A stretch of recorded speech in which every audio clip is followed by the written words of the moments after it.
अस्सलाम वालेकुम। आप देख रहे हैं PA न्यूज़ HD और मैं हूं आपके होस्ट सादिया बतूल। शामिल करते हैं आज की अहम खबरें। मुल्तान ब्यूरो चीफ मोहम्मद अब्बास से मुल्तान ट्रैफिक पुलिस के ट्रैफिक स्टाफ के लिए ब्रीफिंग सेशन का इनेकाद।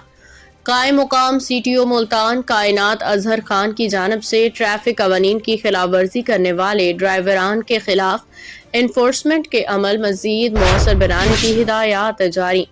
ऐसे इकदाम करें कि किसी सूरत वन वे की खिलाफ वर्जी नहीं होनी चाहिए। इस हवाले से सेफ सिटी अथॉरिटी की खिदमात भी हासिल करें। ट्रैफिक हादसात की रोकथाम और ट्रैफिक की रवानी हमारी अव्वलीन तरजीह है। शहरियों को बेहतर से बेहतर सफरी सहूलियात फराहम करने, सड़कों को ट्रैफिक हादसात से महफूज बनाने के लिए रोड सेफ्टी कवानीन बारे आगाही भी फराहम करें। ट्रैफिक स्टाफ दौरान ड्यूटी सब्र व तहम्मुल का मुजाहिरा करते हुए खिदमत खल्क के जज्बा से सरशार होकर तमाम तर सलाहियतें बरूए कार लाएं। न्यूज़ स्टूडियो से अब तक के लिए इतना ही। मजीद खबरों और अपडेट्स के लिए देखते रहिए PA न्यूज़ HD।